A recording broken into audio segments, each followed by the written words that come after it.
Okay, I'm here with Ed Morrissey, who I will always be Captain Ed's to me because I always loved Captain Quarters and the painting from the Anglo-Dutch War, which shows you what kind of a history geek I am. Speaker here at Redstate, of course, at Hotair.blog, and occasional sitting in for at Relevant Radio for Catholic stuff.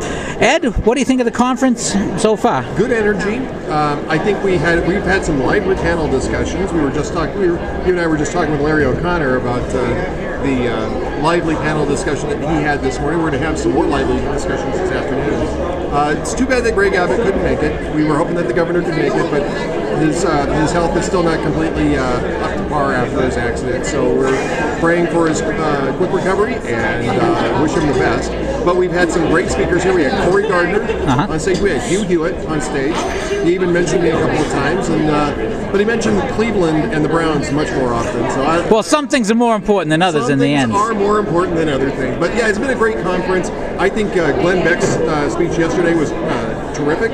And so we're looking forward to a great conference all the way through to tomorrow afternoon. Now, you have a book out this year. Can you talk a little bit about this book and if the Trump nomination alters some of the premises in it?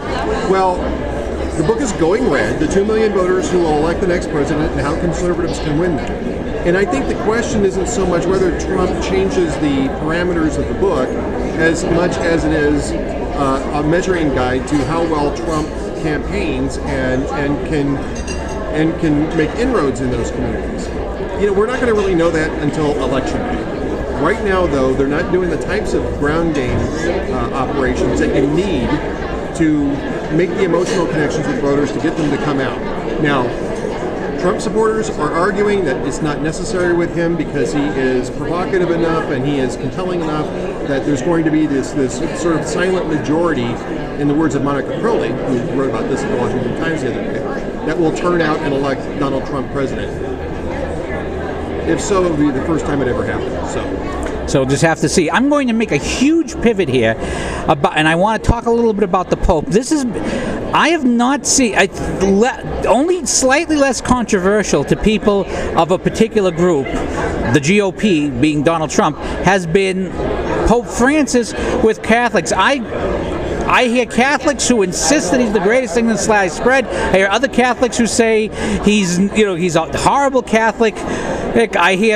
You hear him talking off of the cuff, and then you hear him making inroads towards the Society of St. Pius X. So, I mean, since that's been in the news lately, would that be Pope Francis's Nixon going to China moment if he normalizes the Society of St. Pius X? It could be. I think that Benedict XVI wanted to try to find a way to reach out to them as well. I think John Paul II did a lot of work trying to reach out to the Pius X folks, and it just wasn't reciprocated. So I don't think he's doing anything in those regards differently than his predecessor, but he seems to be having more of an impact. And what I would say about overall about Pope Francis is that there are things that Pope Francis says that I don't agree with. There are times where I think that talking off the cuff I think it's showing that it can be a little bit of a dangerous thing. Well, he thinks more like a pastor, it seems to me. But he's a pastor, and I think you have to take it. When he's speaking off the cuff, he's not writing any encyclicals. He's just talking to people, and there's nothing dangerous about conversation. And so what I would say, and clearly I'm a conservative, and I think clearly Pope Francis is probably leaning in a different direction. But what I would say is give the man a chance, hear him all the way out.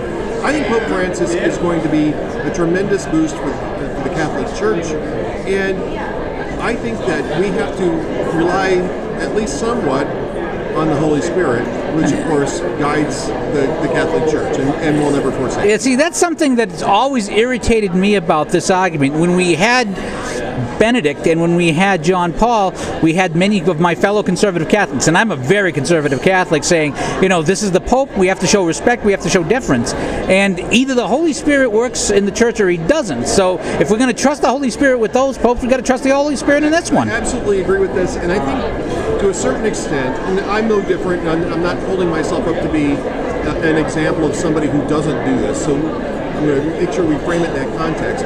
But I think some of us take our political preferences and apply them to our politics, or apply them to our faith, where really we should be applying our faith to our political outlook. And some things just aren't about politics. Some things are, some things are not.